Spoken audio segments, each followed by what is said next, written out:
What is up, everyone? It is Thursday night, a little bit different than our usual Wednesday night show, but I thought, we had the Monday night show or Sunday night show, and then we had the Tuesday night show, and there was just like a lot of us early in the week. So I thought, let's space it out a little bit. We'll come back Thursday. This is the Shout Buffalo Bills Football Podcast. He is my co-host, Ryan Talbot, and at the bottom, the man, Tim Graham. How are you, my friend? Doing good, boys. Thanks for having me on. You're welcome. And, I feel like it's been way too long since me, you, and a couple other buddies were sitting in a hotel room, eating some gas station food, some bad pizza, drinking a couple beers. This COVID world's got us missing a lot of things. This would have been a weekend where that was revived, right? Oh, yeah. It would have been in New Jersey. Everybody would have been there because it's such a close trip. Falls within everybody's budgets. Although last year, didn't everybody kind of scatter around a little bit because we had some people that wanted to be in the city and some people. I prefer being out at the Newark airport, which is as glamorous as it seems.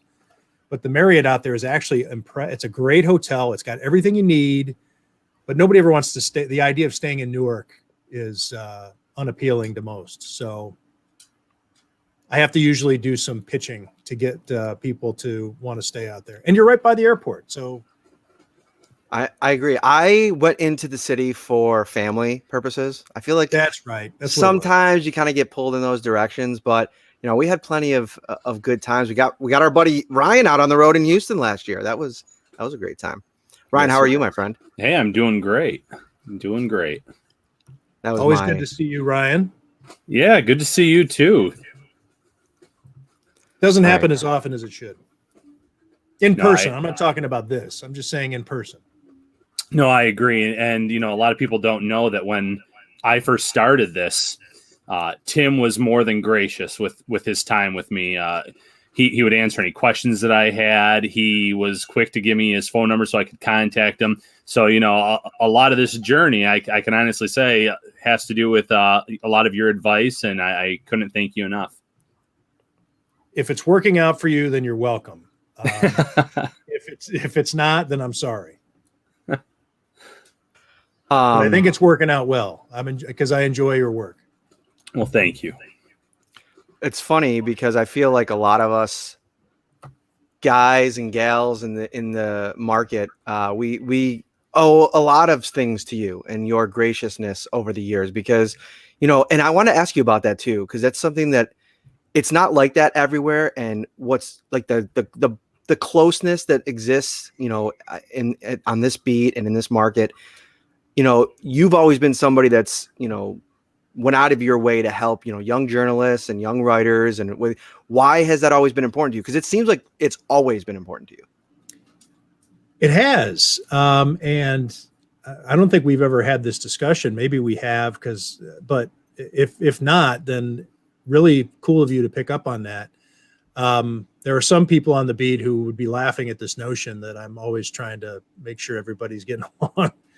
There are a handful that I could care less if they like me or not, and tough toenails.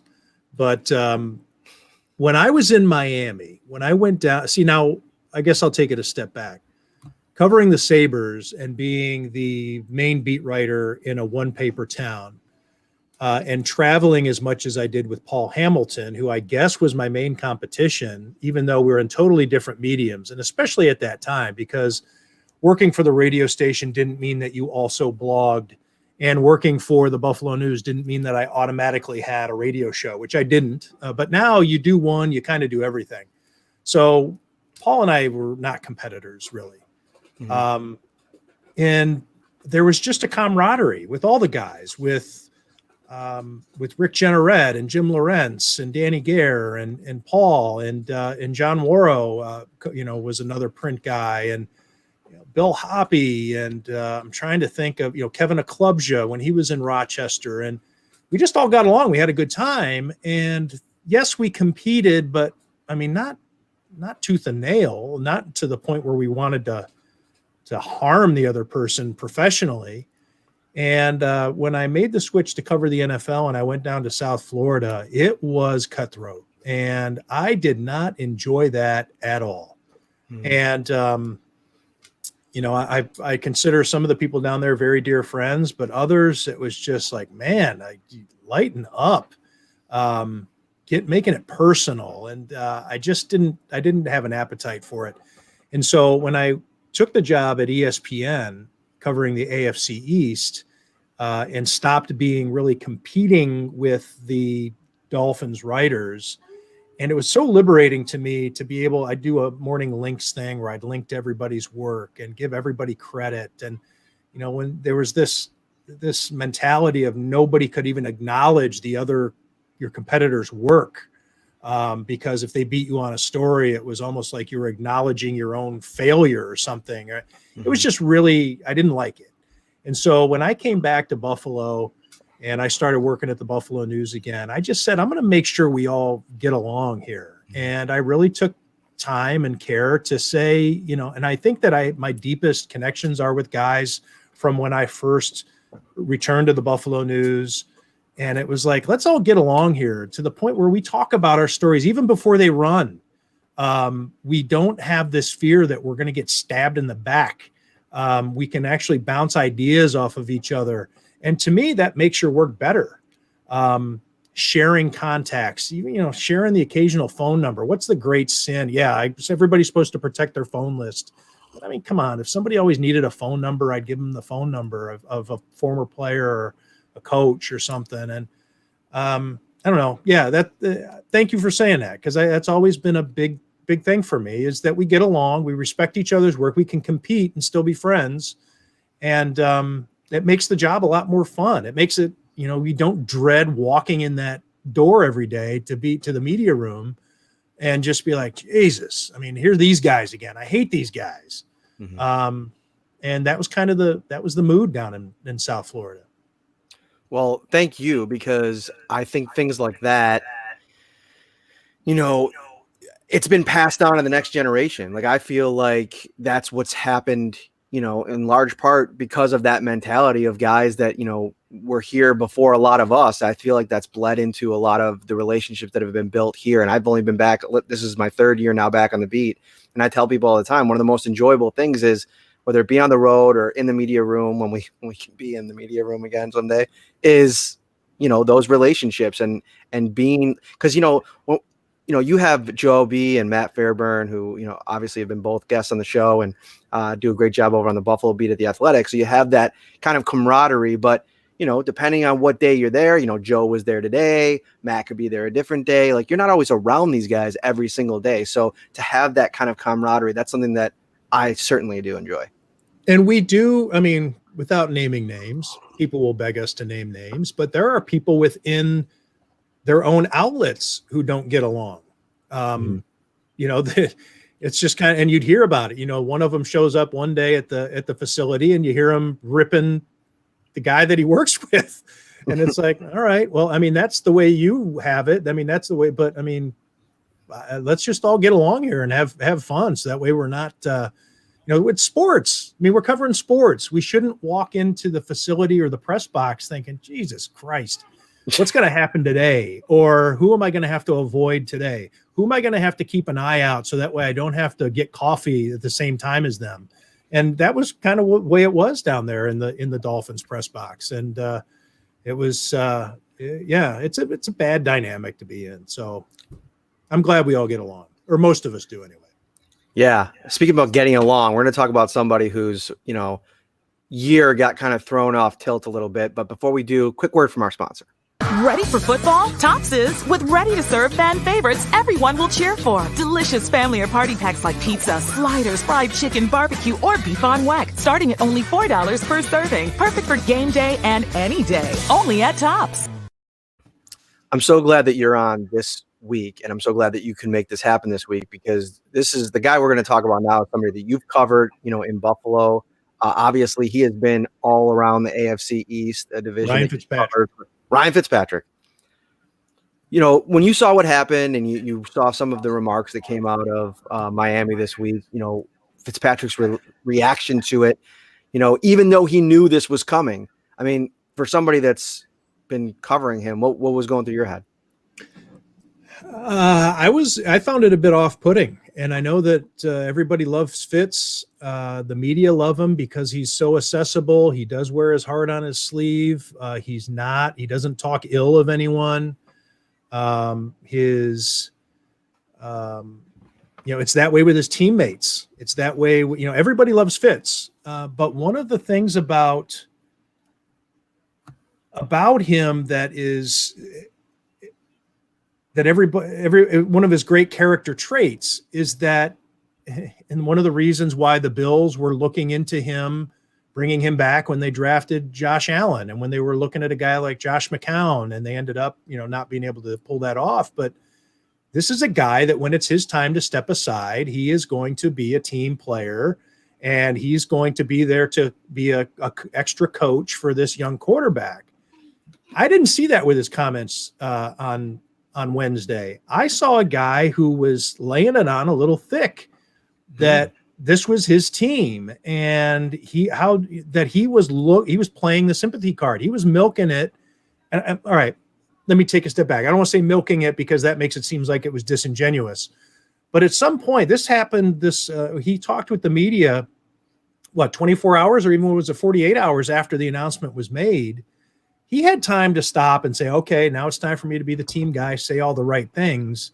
And he didn't. I don't think. And yes, you could say it's what you want to hear from a quarterback. Yes, as us in the media, it was great to hear him talk like that. It was, you want a guy to be honest, but it didn't follow the script, I don't think, of what you wanted out of Ryan Fitzpatrick in this role as mentor to your young quarterback coming in. Now, that's not to say that he's trying to sabotage Tua. I don't think this is a Rob Johnson, Doug Flutie situation or a JP Lossman, Trent Edwards situation.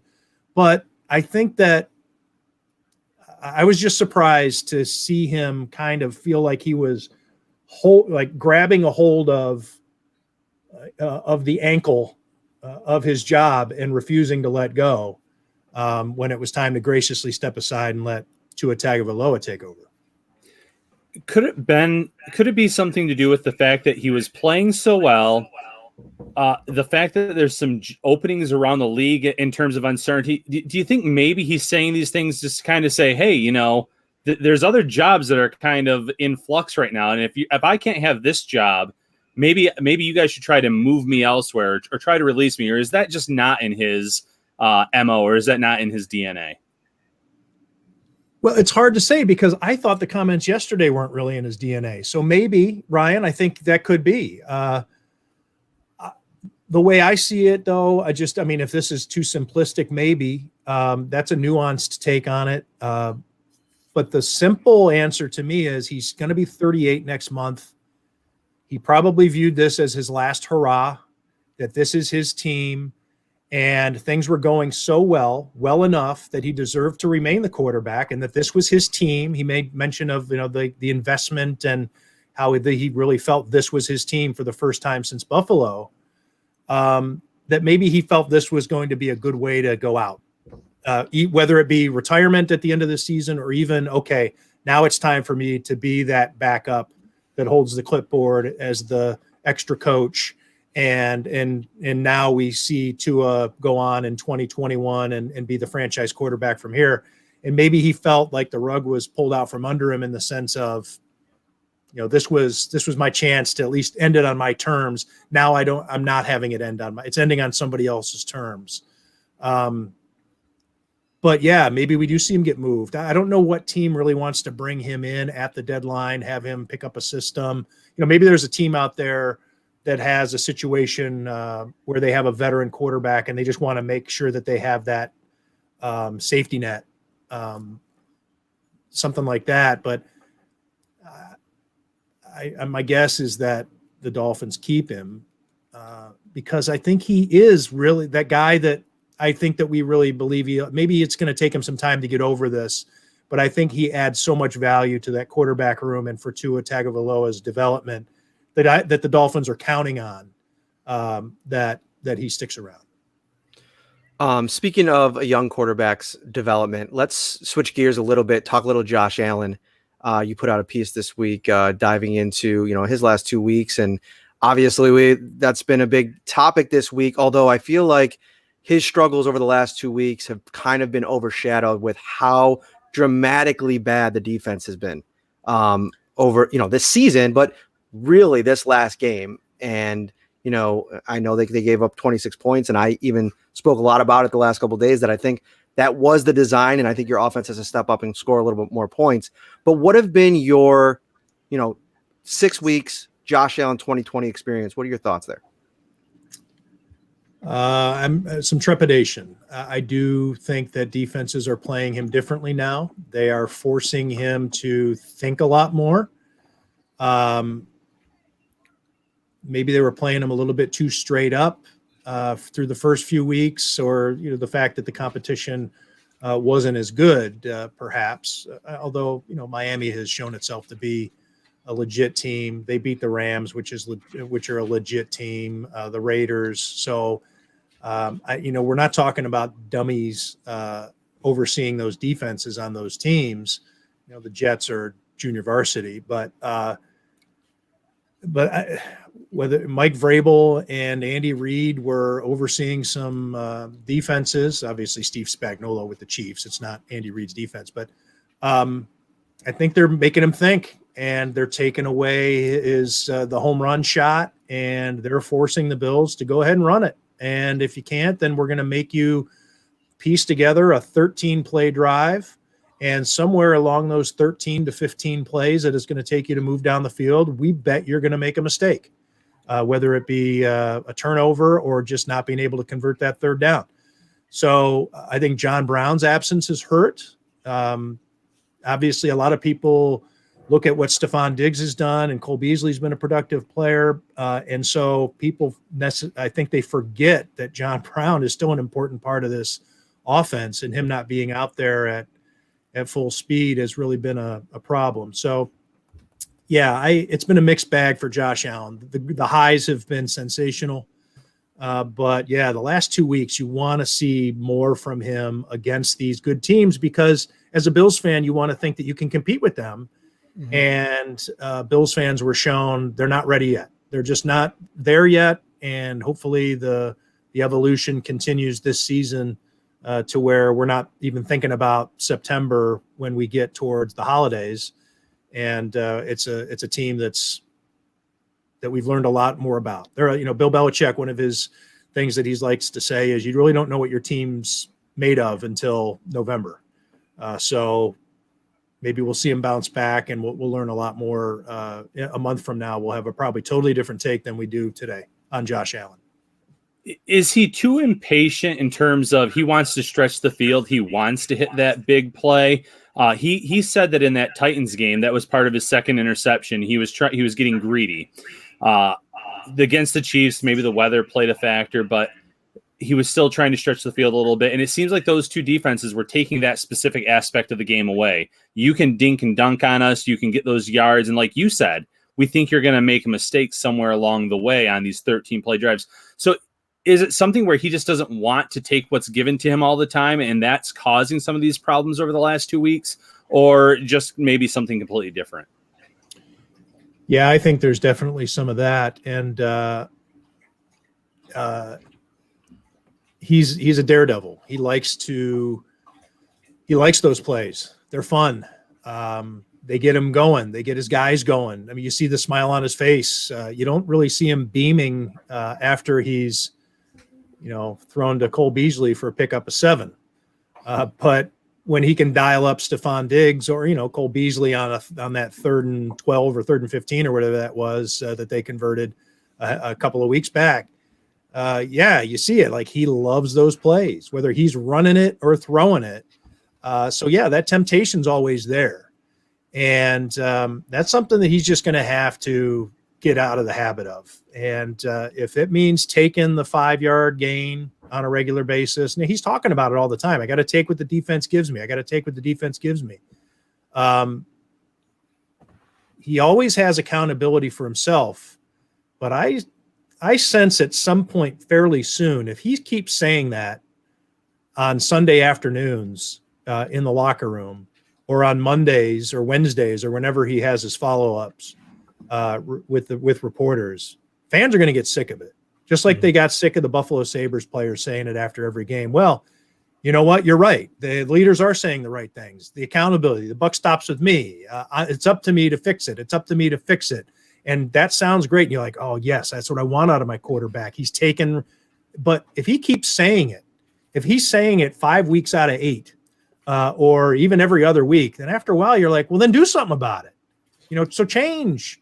And so you're going to need to see Josh Allen of those first 4 weeks. I think a lot more than the Josh Allen we've seen the last 2 weeks, because those words, and even after the wins, he says these types of things. I can't be foolish there. I got to do better. I got to do better. Well, at some point, people are going to lose their patience and say, okay, you know what you need to do. Why aren't you doing it? Josh, the thing about these last 2 weeks that have been a bit alarming for me is that I thought that what we saw in the first 4 weeks was the evolution of the approach, even in the big games against good opponents. And I felt like we were going to see less in these big spots, deer in the headlights, and some of the early game struggles that was one of the things that impressed me the most about the first 4 games was how he came out aggressive, determined, and really on task with what he wanted to do. Execution was at a really high level. And then you get to the Tennessee game, obviously the mistake early. I don't really put that so much on him. Obviously, it bounced off John Brown in it, but the way he responded against Kansas City was, the errant passes. It almost takes you back to his rookie season a little bit. The thing about Josh too is when you mention phrases like the moment being too big, or the thing that really is counterintuitive to that line of thinking.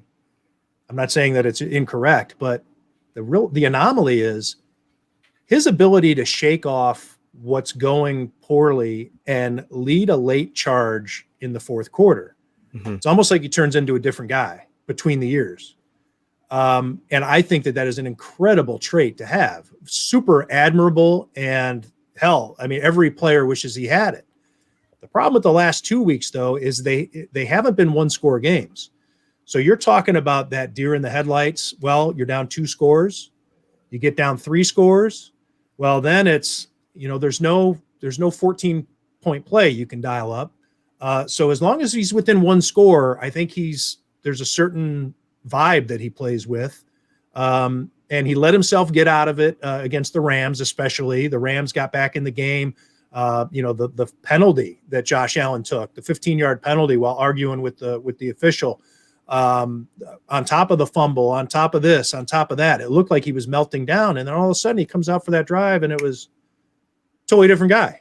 He was just, everything was gone. Everything hit the reset button. We're marching down the field. And it got to the point where I was stunned when that ball fell incomplete before the DPI was called. When they didn't get in the end zone, I thought for sure they were going to win this game. And sure enough, the flag comes out and they do win the game. Tyler Kroft, of all people, with his second touchdown. But yeah, I think it's when he gets down by multiple scores that you see the mental, the synapses stop firing the right way. And I think this maybe compounds it, who the quarterback is on the other side. I think that he seems to press when there's a really good quarterback on the other side. Like he needs to perform. His record, I went back and looked, his record against really good quarterbacks isn't that great. I don't have it in front of me, but I think he's 8-12 against quarterbacks who have gone to a Pro Bowl or been selected to a Pro Bowl. And he's now 1-6, I think, against quarterbacks who've won a Super Bowl, with his only win coming against Eli Manning last year. And Eli Manning wasn't Eli Manning. Well, was he ever Eli Manning? That's a discussion for a different day and a different audience probably. But Eli Manning's swan song, the Bills were able to win that game. But anyways, yeah, I think there's some things that go on with Josh Allen when it comes to pressing too much. But I mean, I keep going back to it. He is so good when down 1 score in the fourth. And that's the thing that I think captures everybody's imagination. And the most eyes that were ever on him in his career was in Dallas last year, and he lit it up. So it might always be like a conundrum. But speaking of one more thing, and I want to get you out of here. I don't want to keep you too long. We could probably do this all night. But That's Cam true. Newton. I'm a bit long-winded. Cam Newton and the Patriots. So we're talking so much about Josh Allen and the things that have happened the last 2 weeks. Well, Cam Newton and the New England Patriots are, a bottom tier, bottom 7-8 passing offense in the NFL. They've looked pretty bad the last couple of weeks. Cam Newton said today in New England, I was following some of their media, what came out of there, and he basically said the excuse bank is running low. He's put it on himself. He said he's not really doing anything well.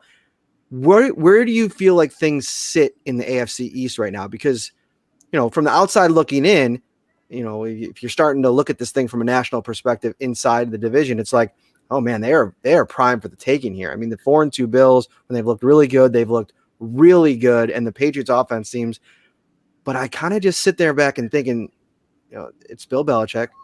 Cam Newton's still kind of getting used to all of this in New England. I mean, he had no preseason. That's my daughter, by the way. You'll hear them in the background at times. They're messing around. Are the Patriots The way it's supposed to be? Yeah, I know. It's COVID. Are the Patriots in trouble here, or do we not really know yet? They seem to be in trouble, but I can't tell you the number of times I've said, man, sure looks like the end for Tom Brady. And this is going back 5 years. So, no, I don't think you could ever count them out. I think that the way Bill Belichick and his coaching staff, they work magic, and they just see things in a totally different way than other coaching staffs do. I think that keeps them on a near level playing field in and of itself. And then Cam Newton, I think, has turned out to be better than a lot of people thought he would, and is causing a lot of people to regret not signing him, especially when he was out there forever and took a very team-friendly deal. But the way, I think, to bring this conversation full circle, what's happening in Miami is fascinating. I've said it even since late last year, going back to, say, November. I thought that they were a sneaky, they are better than a lot of people thought, because I think a lot of people were remembering the team that at the beginning of 2019, they were the team. There's a team every year that everybody says, could Alabama beat them? Could the Crimson Tide beat whoever the worst team in the NFL is? And the Dolphins were that team for a month and a half. And then all of a sudden they started to get really competitive, not just a little competitive, but like Brian Flores is doing some stuff. And then here they are, just one game out of first place, heading into their bye. The Bills are showing a little bit of instability. I think that the Dolphins are making this switch. There's no inside knowledge. I think they're making this switch because they're close, and they think that they have a better shot to make a run at this with Tua than they do with Ryan Fitzpatrick. So I think the Dolphins are a live underdog in this division. It's not just because the Bills are up by a game, but I think the Bills are the best team in the division, and they're in the driver's seat. But I think watch out for Miami. And then again, you can never count out the Patriots this early. So I think it's still very much a 3-team race. Very good. All right, let's run through a couple things here before you go. He is Tim Graham of The Athletic. The reboot of the Tim Graham Show, now named, which is awesome. It's so you. This title is amazing. I didn't come up with it. You didn't? No. Oh, who came up with it? TGAF. Jonah Bronstein did. Of course. Stands for Tim Graham and Friends. It could stand for a number of things, which it's kind of captures the attitude of the show. There's an irreverence there. And TGAF. And it's podcast / YouTube. It's similar to this, but not nearly as fancy. I mean, the graphics you guys have here, you got ads that are being produced outside and brought in, and this is impressive. I hope to attain this someday. Oh, you will. You will. This started at very humble beginnings, and it's been a constant tinkering, and we still have a long way to go. Man. Yeah, we like it, and we like the coolest thing is I get to see what everybody's saying in real time. So when I say something really stupid, they tell me you were really stupid, and that to me is the kind of relationship I see. I apologize, though. I think I was supposed to wear headphones, and I think I maybe created an echo situation here. because my microphone is right. So anyways, see, Yeah, that's me. okay. I'm learning production. I don't know how to do this. I'm learning. So just be patient with me. Also, Tim Graham, award winner, PFWA, Visser Enterprise News Features Contest, first place winner for a story. What can be done to bolster the pipeline of minority coaches on offense? It was a great read in The Athletic. Was it this year? Earlier this year? Matt. That was last year. Late that last year. story Okay. ran. So yeah, the awards go from Super Bowl to Super Bowl. So they're just now announcing. Yeah, it's that story ran a long time ago. Okay. And when we got Josh Reed on Facebook in the comments telling me that he thinks I'm smart, our fearless leader over at News for Buffalo Kickoff Live. He has nothing better to do than this. He wants to see if we were going to talk trash about him. That's true. And he's probably feeding the baby or burping the baby. It's dad duty. We were there. Yeah, that's what he's calling it. Tim Graham, thank you so much, my friend. I really appreciate it. Thanks for having me on. Anytime. Take care. All right. So let's see if we can get this to a 2-box and not mess it up, because I think I will. Let me see if I can get it. All right. I got that. Let's get the 2-box going. Beautiful. All right. Wow. So let's transition a little bit here. We got a lot of stuff going on today. So that was our first portion of the podcast.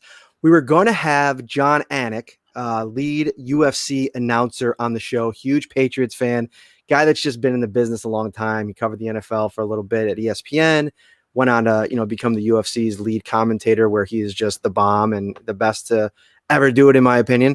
We were going to have him on live, but he is in Abu Dhabi right now because there's a big fight on Saturday, and he's going to be sleeping right now when the show is going to be live because they're 8 hours ahead. So we taped an interview this afternoon with Jon. We talked about a bunch of things. I'm going to show you a little clip here. It's a little bit of a teaser. What you're going to have to do is you're going to have to go to the audio version, go to subscribe, rate, and review. You know the drill, but subscribe to Shout a Buffalo Bills Football Podcast on Stitcher, Spotify, Apple, Google, and download it tonight when it comes out, and you'll be able to hear the full interview. But here's a clip from my conversation with Jon Anik. You're a big New England Patriots fan, and for Bills fans watching the podcast, I wanted to get you on from that perspective, just to talk about what it's like in this new world, 5-6 games in and second place in the division.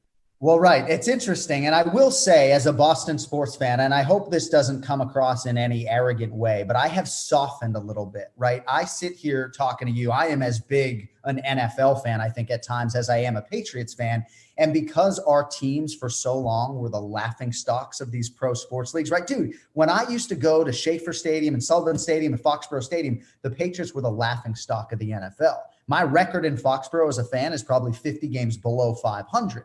So now that our teams have experienced some winning, I hope my fellow Patriots fans don't hear this part, but I would love to see Sean McDermott and the Buffalo Bills break through. I don't need them to win the Super Bowl necessarily, but I am rooting, generally speaking, for starved fan bases in my elder years more than I ever thought I would. So I'm excited to see what Josh Allen can do. Obviously, I think Patriots fans were not blind to the fact that this year was going to be challenging. And I think once the Patrick Chung and Dante Hightower defection started to happen in the early COVID-19 days, it started to feel like the team was kind of thinning out, and it was going to be really hard defensively to be as good as they were last year. And you knew probably they were going to take a step back offensively. So it has not been a good year. I am sitting on a future ticket for the Miami Dolphins at 11-1 to win the AFC East. But I think when all is said and done, it is going to be your Buffalo Bills.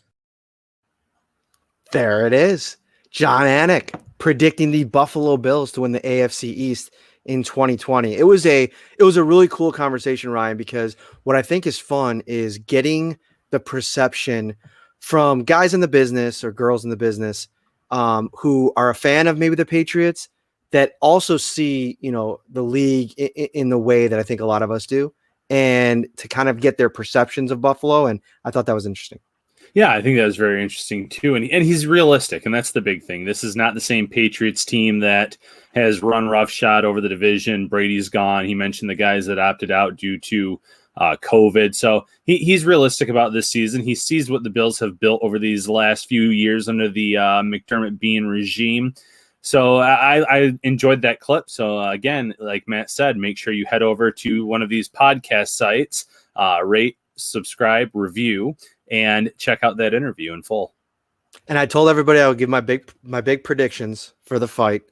So the main event is obviously Khabib Nurmagomedov versus Justin Gaethje. And this is, if there's any UFC fans in here, this is one of those dream fights because it's stylistically so appealing. You got the, grappler and Khabib versus the crazy kickboxing striker in Justin Gaethje, who's willing to take chances with his striking. And, I think he's got the gas take and the wrestling to really pose a real problem, but I can't pick against the undefeated champ. I mean, the way Khabib handled Conor in their last fight and some of the other fights over the course of his career, he's so dominant. And I know you're going to be watching this fight on Saturday at 2:00, Ryan. Who are you picking?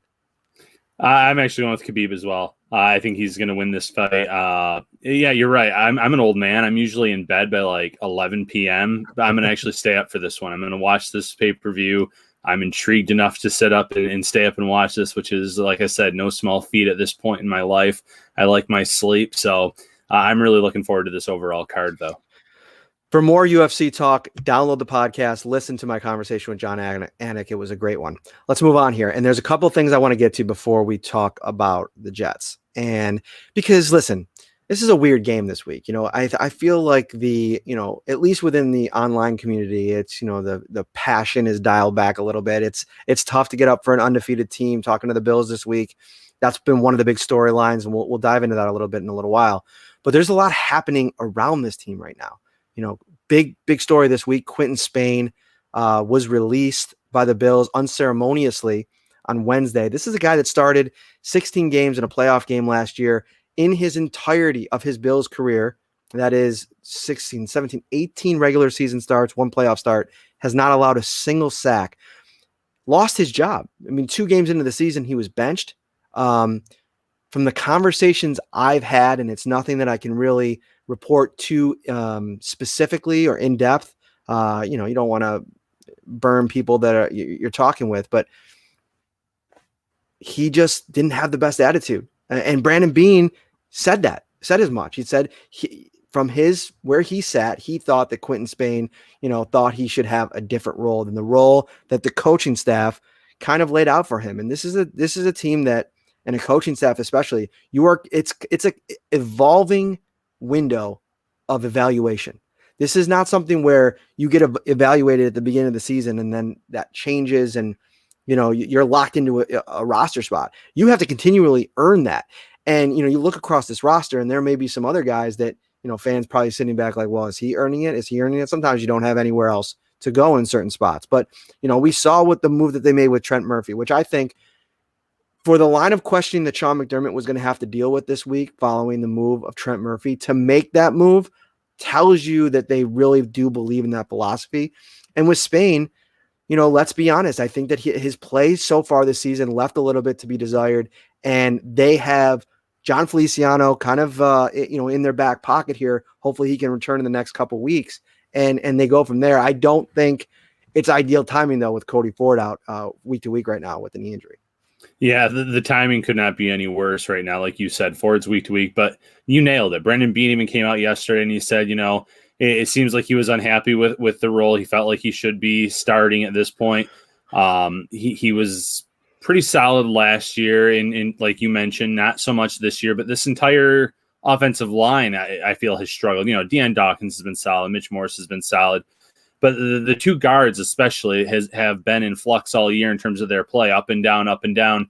And now with Ford out, you would have thought, well, here's an opportunity for Spain, but Spain probably just didn't want to be here anymore. And the Bills honored that by releasing him, saying, go find your own way. And now it's going to be really interesting because if Ford does not play, which it's trending in that direction, it's going to be Ike Butker. He's a guy that this team really likes. They've kept him on the roster a few years in a row now where he's kind of flown under the radar through the offseason in terms of what we know about him. So this is a huge opportunity because if he can come in and he can play well, he can really have that top rotation guy on the inside or at the guard position kind of locked down if he plays well, because like you said, Ford will eventually be back. They want to I feel like they want to have him at left guard, personally speaking. And then obviously when Feliciano comes back, I think the right guard spot is his. And, that's no knock on Brian Winters or anything like that. It's just, I think the Bills like what Feliciano brings to this offensive line, not just from a play perspective, because he was very good last year, up until late in the year when he was dealing with a little bit of an injury. But they also like what he brings from the firing up his teammates, getting guys going, having that Josh Allen-like attitude, persona on the field. The swag, I guess, might be the best term there. He brings something to this offense, not just from his play perspective. So things could be looking up here pretty soon. You get Feliciano back. Butker has a great opportunity. So I'm intrigued to see how this line looks on Sunday. Yeah, and Feliciano, Josh talked about it. I asked him about Feliciano on Wednesday, and he said he's a guy that everybody in the locker room loves. Talked about, his mentality on the field. And that's something that, I've kind of observed to be missing is that attitude, with this group. So I think getting him back in the mix is huge. I don't think Brian Winters has been as good as you probably hoped when you made that signing and that addition. But I think to your point I think that was the plan. Long term, you look at the course of the next 2 months of the season, it's Ford at left guard. You hope that even if you're not thrilled with what he looks like in the first couple games there, you're hoping that he can kind of develop over the course of the season. And, all of those prognostications of where he trended better, at the next level start to come into fruition. And then Feliciano back at right guard. And then you have some moving parts with guys like Ryan Bates, Ike Butker, Ty Nsekhe, who still is there as your swing tackle. So, no, I think that, it's a very interesting move just because it is admitting failure in a way. You go out and you give a guy a 3-year deal. You talk about wanting the right kind of guy, the right kind of player to add into your room, and then to have it kind of swerve like that. But I think it's important to be able to recognize those mistakes when they are made or when they develop and rectify them immediately. And I think that Brandon's done a good job of that. You go back to Kelvin Benjamin. He gave him an opportunity as soon as that veered completely off road. And it took a little while for it to veer completely off the road. When it eventually did, he made a change. Yeah. Like you said, if you keep someone around too long, that can have a trickle-down effect into your locker room with the attitude of other players.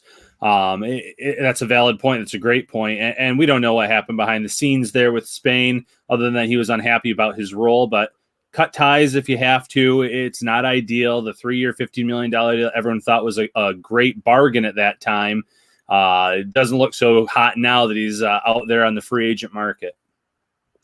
All right, so let's transition here to the Jets. I'm going to play a little soundbite, courtesy of SNY, talking to Sam Darnold today, and then I want to discuss a little bit. With that, personally, all the speculation about your future here.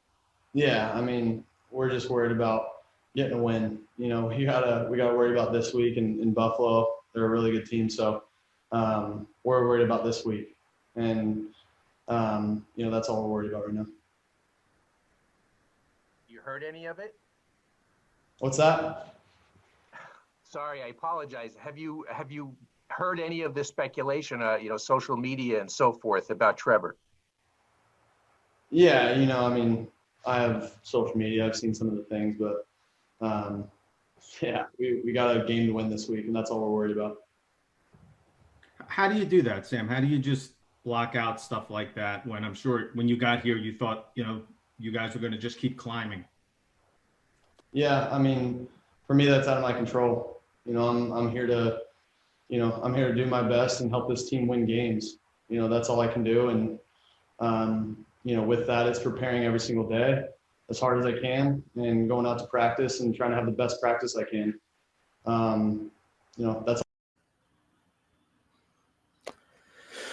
Things have gone really south there. And, whether or not you're, I've seen this from a lot of Bills fans and just fans in general on social media today. It's like there's this feeling of, angst watching that because you feel for young guys that come into the league that are kind of thrown into circumstances like Sam was thrown into in New York. And you kind of wonder what it would be like. Now, of course, if you're a Bills fan, I don't think you're crying about it. I mean, you never want the Jets to be good if you're a Bills fan. I get that. But you can just see it almost. You respect the professionalism, but you could see the toll that I think that this maybe has taken on him. Yeah, absolutely. And what's funny is you mentioned young. emphasis on young. He's the same age as Joe Burrow in Cincinnati. And this is, year 3 for this guy. And the Jets have done him absolutely no favors. This offensive line, they added a lot of parts in the offseason. But again, it's like when you can get the discount parts instead of the good parts, and you're just going to try to get by with those. That's what they did on the offensive line. It's not a good offensive line.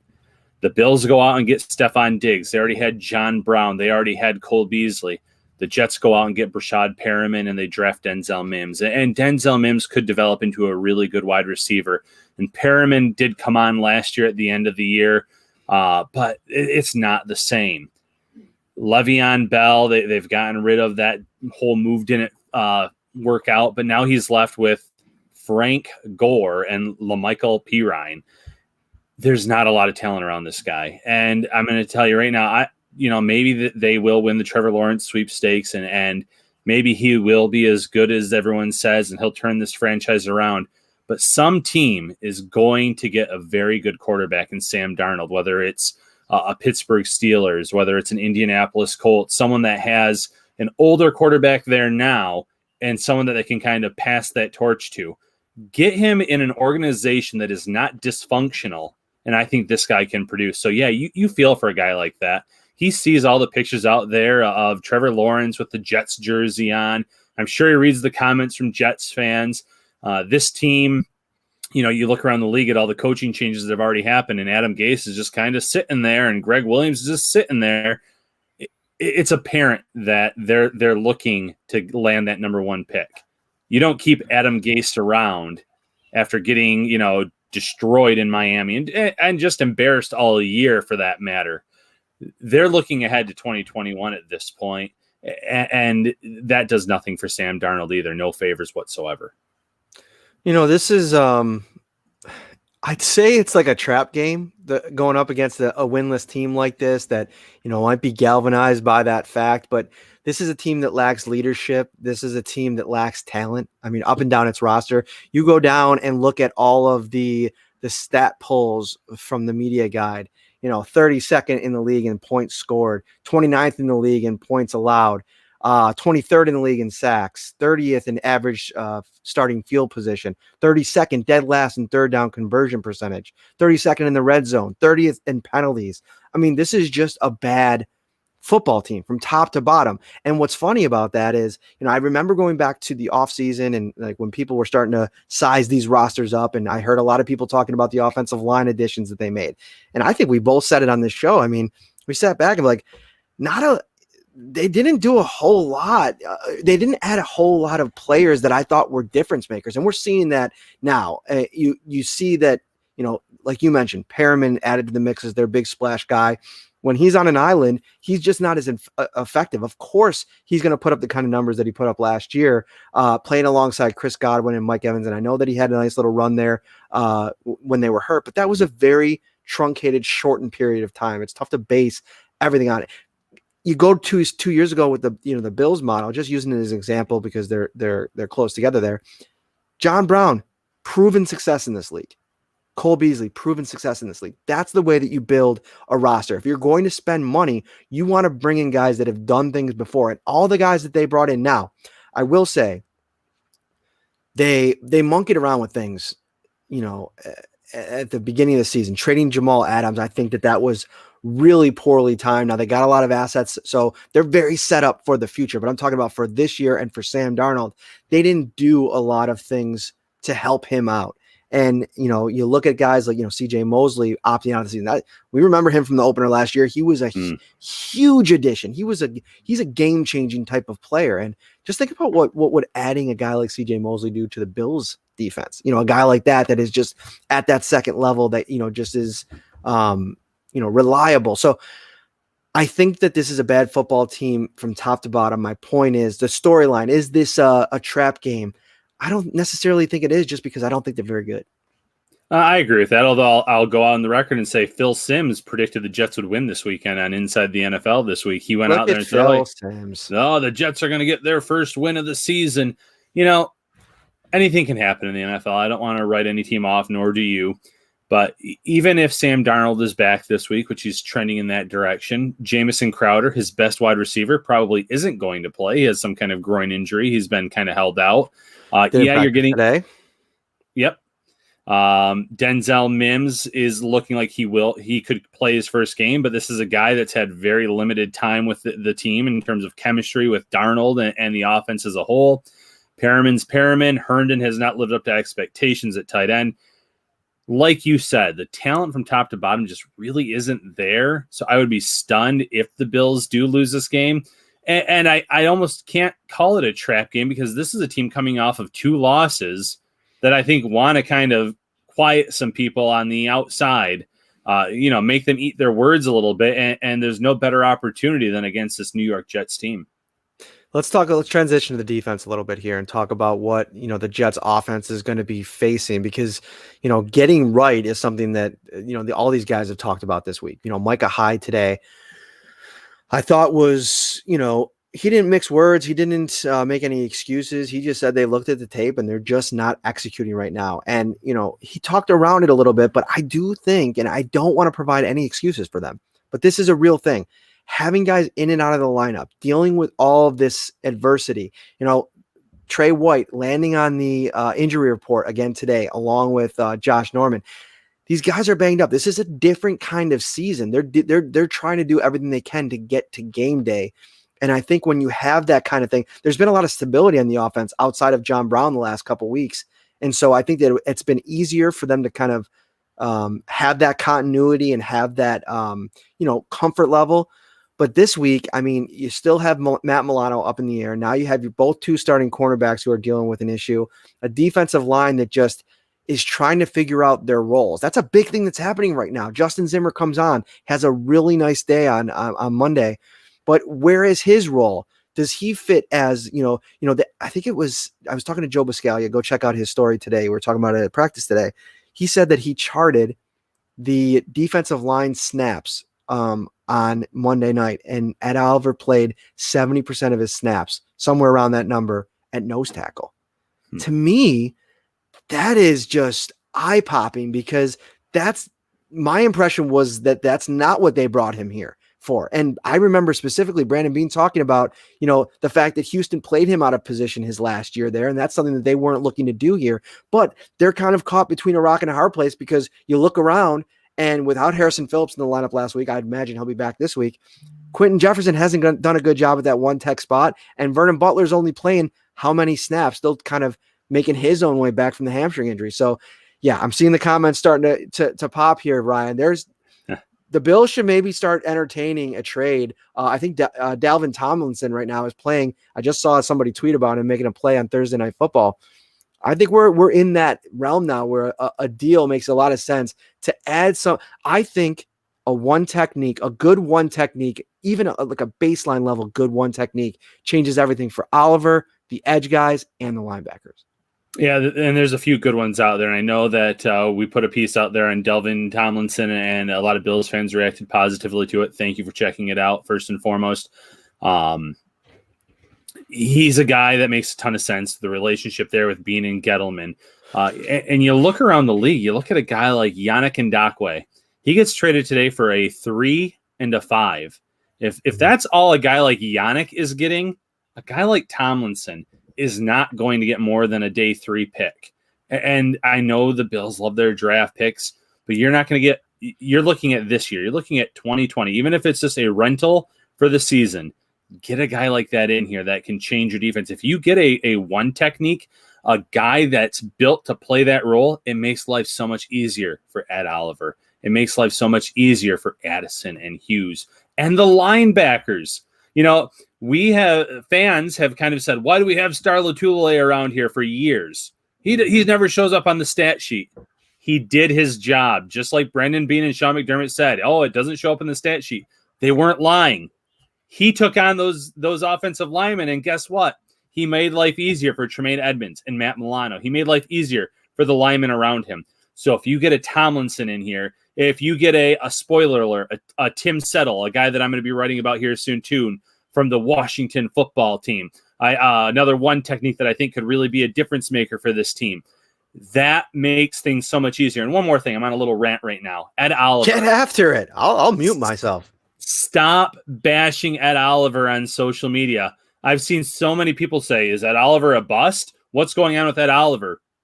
I rewatched that Chiefs game, as ugly as it was, and I did not see, minus Justin Zimmer, any one player hustle more than Ed Oliver. Ed Oliver was everywhere. He's playing out of place. He's doing everything in his power to make plays. He played a pretty good game of football, in my opinion.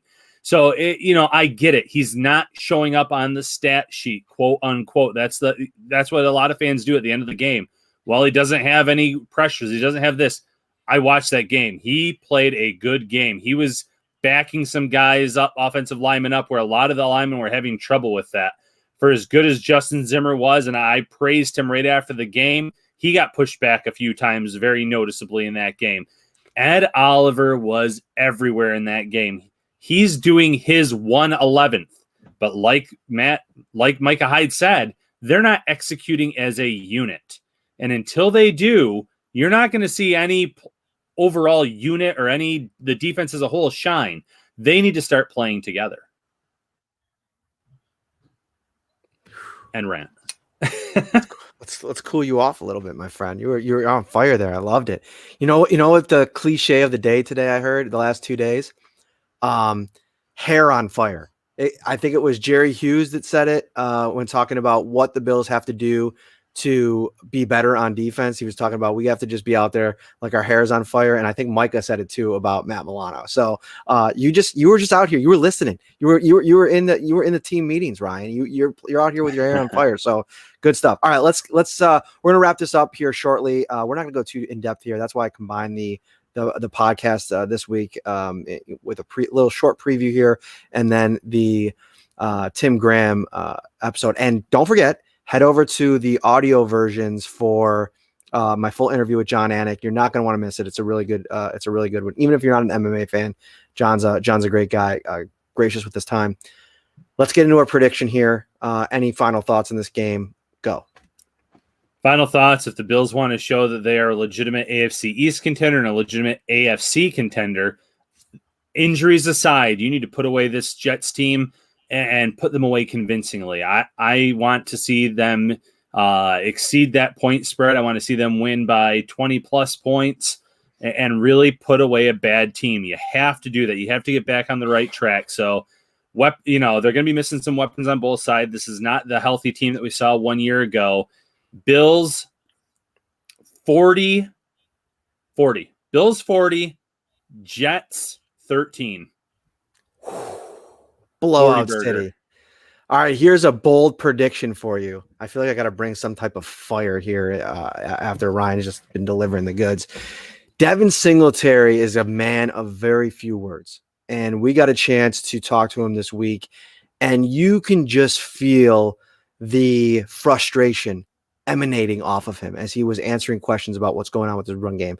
So I think that you are going to have a very angry offensive line out in front of him, open up big holes. Devin Singletary breaks 100 yards for the first time this season. The Bills win in convincing fashion, 28-10. I know the score is probably not going to be what everybody's hoping for because everybody wants an offensive assault, but I think they do a lot of what the Kansas City Chiefs did this past Monday. They control the clock with their run game. They get back to their fundamentals. They get back to their basics.